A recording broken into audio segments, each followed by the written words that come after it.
pessoal, graça e paz, tudo bem com vocês? Tudo tranquilo? Tudo na paz? Então tá bom demais. Abençoados, mais que vencedor em Cristo Jesus.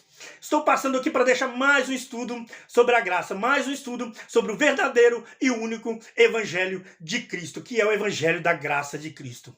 O nosso amigo e irmão Geraldo Moraes está trazendo um estudo que vai te mostrar um pouquinho o que é lei e o que é graça. Por que eles ainda pregam uma lei que Cristo já cumpriu? Romanos 10,4. Jesus é o fim da lei para a justificação de todo aquele que crê. Então por que eles ainda ficam pregando a lei de Moisés, pregando judaísmo nas igrejas, em vez de pregar o Evangelho de Cristo, em vez de pregar a graça de Cristo? Será por quê? Então, o nosso amigo Geraldo Moraes tá trazendo esse estudo aí para nós, né? E você que não conhece o canal do nosso amigo e irmão Geraldo Moraes, entra lá, Igreja em Espírito e em Verdade, igreja só o nome do canal, ele mesmo frisa muito que não é um ministério que ele está falando, é o nome do canal, chama Igreja em Espírito e em Verdade. Entra lá, se inscreva, dá o seu like, beleza? Que lá eu tenho certeza que vai ter muito conteúdo que vai ajudar a edificar você. Amém? E também acesse o nosso canal, que agora tá de cara nova, Nome novo, beleza? Que é Gustavo Miranda falando da graça. Eu vou tentar postar um vídeo todos os dias no canal, beleza? Com estudo, pra gente crescer junto em graça e em sabedoria. Amém? Então é isso. Mente de Cristo ativada. Pede o Espírito Santo para abrir o seu entendimento e vamos juntos para mais esse estudo da graça de Cristo. Amém? Fique com Deus e olha o vídeo.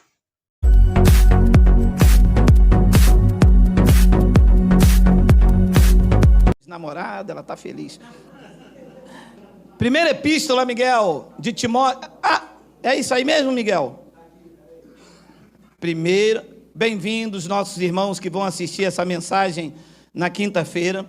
Esta é uma pérola da graça que sempre gravamos antes da nossa reunião principal. O tema é a lavagem cerebral da graça. Vou repetir. A lavagem cerebral da graça. Olha o que disse primeira epístola de Paulo a Timóteo, no capítulo 4, no versículo de número 1. Nós vamos ler até o versículo de número 3. Preste bastante atenção no que está escrito. Ora, nós temos umas 150 mensagens explicando ali versículo, vírgula por vírgula. Mas eu vou tentar acompanhar para não preencher muito o que eu quero falar, mas eu preciso ir conduzindo dentro do que está escrito aqui para não passar, porque muitas pessoas estão nos ouvindo a primeira vez, tá? Vamos ler. Ora, o Espírito afirma expressamente que nos últimos tempos, segura, os últimos tempos, todas as vezes que um crente não conhece o Evangelho, ele acha que os últimos tempos são hoje. Então, quando Paulo escreveu esta epístola, não escreveu ontem. Você consegue entender isto? Então, se Paulo escrevesse isso aqui ontem, os últimos tempos seria daqui para frente. Entende, mente de Cristo ativada? Então, quando Paulo escreveu isso aqui a Timóteo, no ano 61 da primeiro século da era cristã, eles estavam vivendo os últimos tempos. Dali a pouco, em 70 DC, viria o juízo sobre Israel com a queda do templo. Consegue entender isto? Aonde é que isto foi ensinado na escola bíblica dominical? Em lugar nenhum. Pegam esta passagem aqui, como se Paulo estivesse vivo, e Timóteo também diz os últimos tempos. Aí diz assim, bem que a Bíblia diz que nos últimos tempos haveria isso. Mas os últimos tempos eram os dias que Paulo estava vivendo. O tema da mensagem que explica isso no nosso canal é o fim dos tempos. Depois ele diz, alguns apostatarão da fé, por obedecerem a espíritos, com E minúsculo, enganadores e a ensino de demônios. Segura de novo. A igreja evangélica, não estou falando das pessoas, estou falando desta organização. A igreja evangélica tem um medo desta palavra traduzida por João Ferreira de Almeida. a Bíblia foi traduzida por João Ferreira de Almeida. Esta palavra no original significa daimon. Daimon é o estado de espírito de uma pessoa. Você pode estar hoje em paz, tranquilo, mas segundo o original, você pode também estar estressado. Jesus de Nazaré disse em Marcos, capítulo 7, versículo de número 23, que a loucura, o homicídio, a ira, a maledicência, vem de dentro do coração do homem, não de demônio, não de Satanás, não de espírito nenhum. Mas os senhores sabem que a igreja não vive sem diabo. Uma igreja só tem poder de Deus se manifestar aqui umas 3 pombagira, ou 2 que quica, ou 1 que salta. A grande verdade é que não existe em nenhuma passagem deste livro um ser chamado pombagira. Alguém já encontrou? Não. Exu? Honolulu da estrada, tem? Aonde é que tem essas coisas? Dentro da igreja. Você vai num jogo do Maracanã, quase 50 mil pessoas, não manifesta uma pombagira. Você vai na Boca de Fumo, teve um ataque aí na cidade, aí no Jacarezinho, 28 pessoas morreram. Não teve um Zé Pilintra que se manifestou para entortar o fuzil do policial. Você passa as mulheres se prostituindo, você não vê uma pombagira nos lábios dela. Não vê. E aonde você vê essas coisas? Dentro do lugar que se chamam casa de Deus, aonde o homem está cheio da unção. Interessante isso, né, gente? Ora, mas não era para se manifestar na Boca de Fumo. Ora, não era para se manifestar no jogo lá, as pessoas estão se degradando. Não era para se manifestar com a prostituta lá vendendo o seu corpo, já que ela tem pombagira. Então se manifesta onde a palavra, onde os espíritos dos justos estão. Claro que isto é uma tradução de João Ferreira de Almeida, que não era nem crente, muito menos um cristão com a revelação da graça de Deus. Então, esta palavra no original, e hoje, graças a Deus, você pode pesquisar no Google, esta palavra quer dizer daimon. Por exemplo, meu daimon hoje está tranquilo, meu espírito, meu estado de espírito, mas quer ver ele agitar, é a mulher pedir senha e o cartão de crédito. Ah, meu irmão, eu já viro logo no tamanco.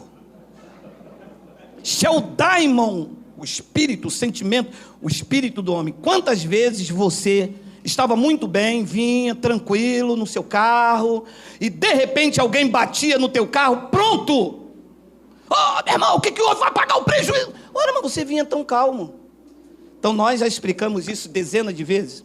Porque quando você diz uma pessoa assim, não, minha irmã, você não é pó da terra, não, você é filho de Deus. A pessoa diz, não, isso é um ensino de demônio, está escrito na Bíblia. Está escrito de quem para quem? De Paulo para Timóteo.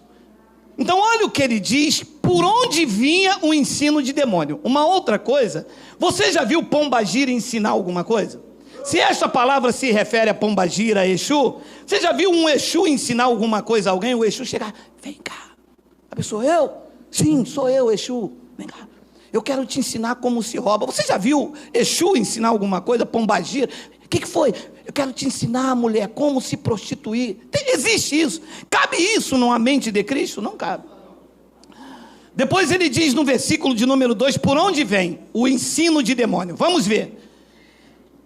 Pela hipocrisia dos que falam mentira e que têm cauterizado a própria consciência. Então, os ensinos de demônio, de daimon, vêm por homens. Pela hipocrisia dos que falam mentira e têm cauterizado a própria consciência. Você sabe que você está num local chamado igreja e o homem tem, sabe, a mente cauterizada, não entra na cabeça dele de maneira nenhuma que o que Cristo fez não é para ele fazer, senão ele anula, chama Jesus de mentiroso. Isso é uma mente cauterizada. Ora, se eu mandar você mergulhar numa água para ser batizado, eu estou dizendo aos senhores que Cristo, o que ele fez, não valeu de nada para mim. Que você continua imundo até descer essas águas. Você já parou para pensar nisto? E a irmã não vai se batizar domingo que vem? Vou para quê? Para você ser uma nova criatura, minha irmã. Oh, irmã não conhece Bíblia, não?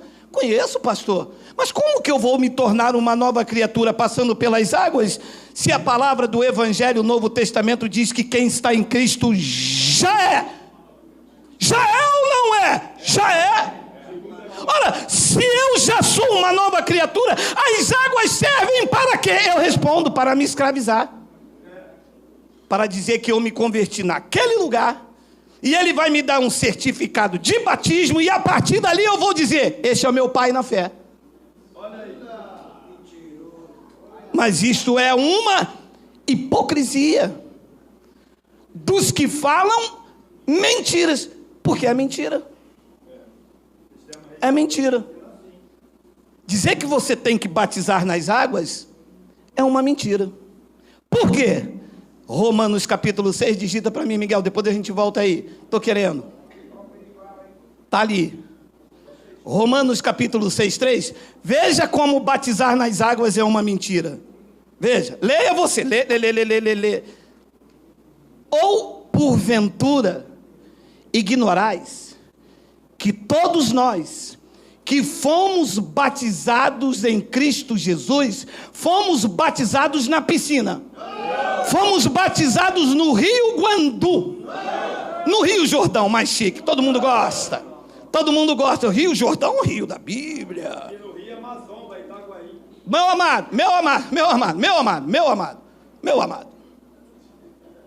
amado.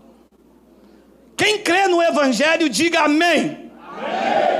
Se você batiza nas águas, você não crê. Ora, naquele madeiro, ele estava batizando, mergulhando os crentes em água, ou no seu sangue que ele daria pela vida dos eleitos? Pelo sangue. Se eu batizo você nas águas, eu estou dizendo que o que ele fez na morte dele não valeu de nada, e é o pastor aqui com um jaleco branco que vai, pum, e quando você sobe, o pastor diz, cada mergulho é um fresh. Ora, mas Jesus se batizou, verdade. Jesus também recebeu uma coroa de espinho. Vocês também receberam uma coroa de espinho? Jesus também foi cuspido. Vem aqui o irmão aqui na frente que eu vou cuspir agora também. Não, vem. Jesus foi cuspido. Mas não é para cuspir em mim.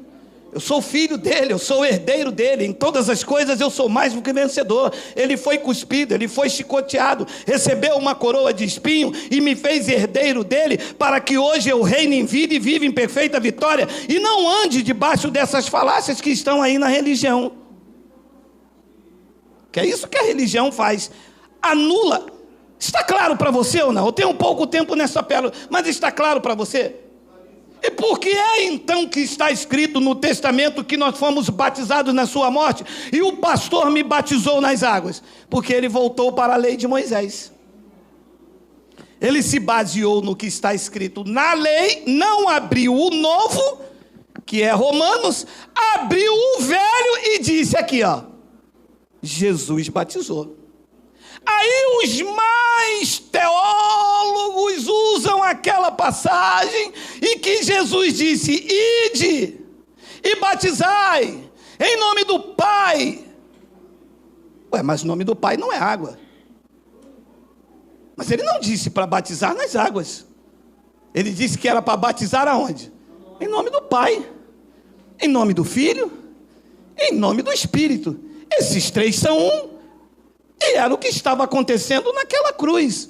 Claro que os judeus ali presentes, que ele ainda estava na forma corpórea, não entendia que mais à frente Paulo iria explicar a eles o verdadeiro significado daquilo que era em nome e não nas águas.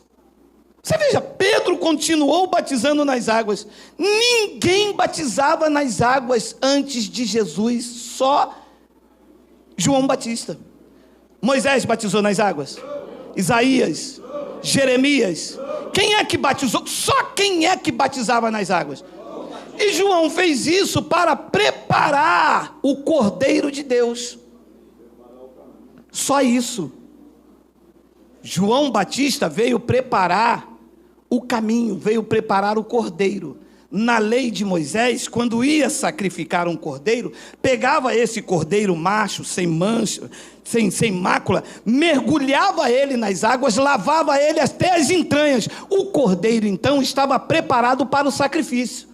Quando Jesus de Nazaré chegou no Jordão, João Batista disse: eis o Cordeiro de Deus que deixa o pecado para as águas. É assim, é isso que se faz. Não.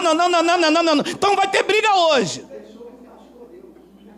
Ele disse: o Cordeiro de Deus que tira o pecado do mundo. Se as águas que tiram, ele falhou. É verdade, olha aí, ó. Olha aí a situação. O sistema é terrível, enganador, fraudulento. Gente, tem alguma coisa de muito errado acontecendo aí fora? Tira ou deixa para as águas tirarem? Tira. E quando Jesus chegou a ele disse, João disse: eu é que devo ser batizado por ti? E tu vens a mim? Jesus disse: deixa, para que se cumpra toda a justiça. Lá na frente João Batista: eu vos batizo com água para arrependimento. Mas depois de mim vem um que é mais poderoso do que eu, e ele vos batizará com o Espírito Santo. Ora, se neste pacto eu já fui lavado, regenerado, perfeito na morte dele, para que me serve então o batismo das águas? Ora, qual é o batismo que serve para você? O batismo do Espírito ou o batismo das águas? É, porque Efésios 4:5, tem aí, Miguel, por favor. Vamos lá, tem? Há um só Senhor, uma só fé e 3 batismos. Agora fica fácil, né? Porque eu já entrei no local que o pastor dizia: você vai batizar nas águas, você vai ter o batismo com o Espírito Santo, e se você falar em língua, você vai ter o batismo com fogo. Ora, então são 3. Aqui diz que é 1. E qual é esse batismo? E qual é esse? É o das águas? Paulo disse: não, vocês já foram batizados na morte. Então, esta hipocrisia que nós lemos em 1 de Timóteo, Miguel, capítulo 4, versículo 2, esta hipocrisia que vem por esses ensinos de homens maus, com o seu espírito alterado por torpe ganância, versículo 2, Miguel, olha lá, pela hipocrisia dos que falam mentira, e que tem cauterizado a própria consciência. Você pode abrir, pode mostrar como estou fazendo, não aceitam. E um deles me disse: mas se eu pregar isso que o senhor faz, a igreja fica vazia. Engraçado que não tem lugar, nem as pessoas estão lá fora. Então a igreja não fica vazia, a igreja se enche, porque a igreja não são paredes, a igreja são vidas lavadas, regeneradas, transformadas, nova criatura e batizadas por ele.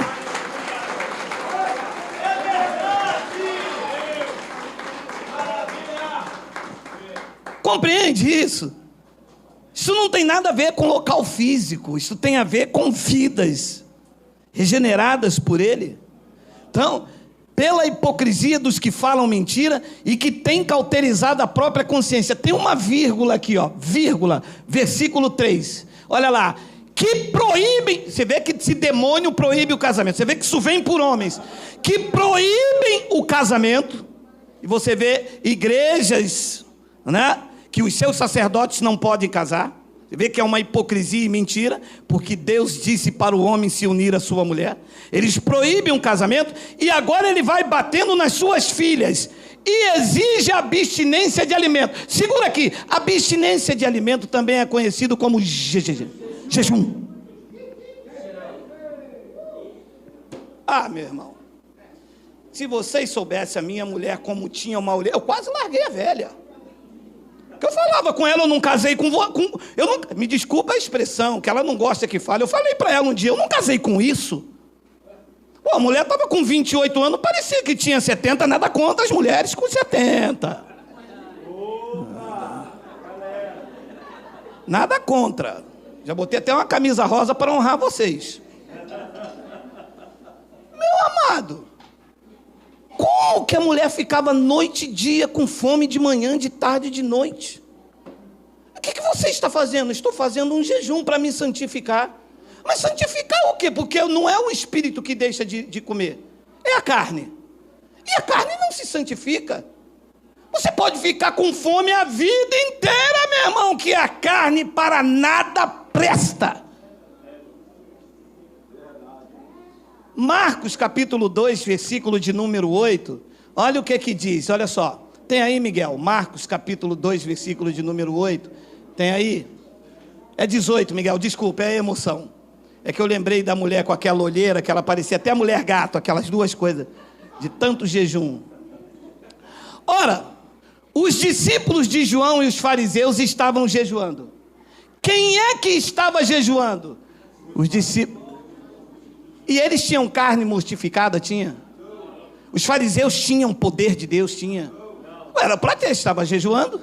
Eles expulsavam os chamados demônios, expulsavam? Não. Se eles estavam jejuando, significa que o jejum era algo da lei porque eles eram ferrenhos seguidores da lei. Vamos ler. Ora, os discípulos de João e os fariseus estavam jejuando. Vieram alguns e lhe perguntaram: por que motivo jejum os discípulos de João e dos fariseus? Leia. Mas os teus discípulos não jejuam. A pergunta que eu faço é: Pedro, Tiago, João, os discípulos, Tomé, eles jejuavam? Não. E por que a igreja jejua? Não me explique.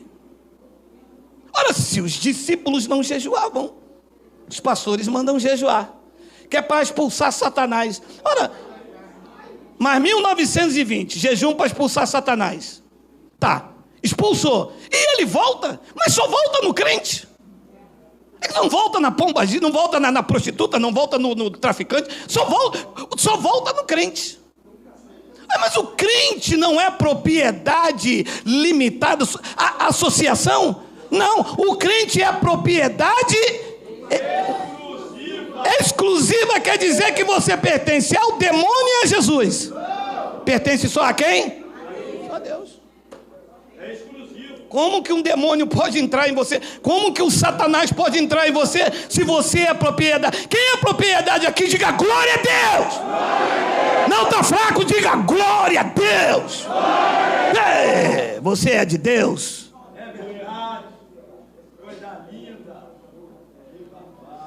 Mas os teus discípulos não jejuam. 19, tem 19? Respondeu-lhe Geraldo. Não é Geraldo? Quem acredita em Jesus aí, por favor, diga amém. Respondeu-lhe Jesus: podem porventura jejuar os convidados para o casamento enquanto o noivo está com eles? Durante o tempo em que estiver presente o noivo? Leia. Podem ou não podem?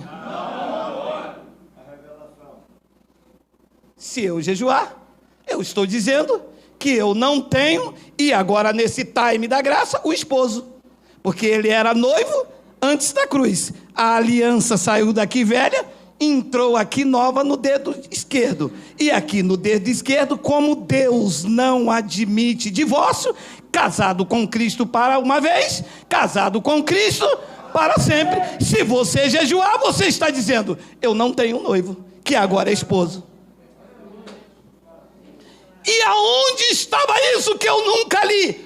Oculto, e você ouvindo hipocrisia de homens e botando a igreja para jejuar, e a igreja com essa atitude dizendo: eu não tenho noivo, eu estou solteiro, eu estou sem Jesus.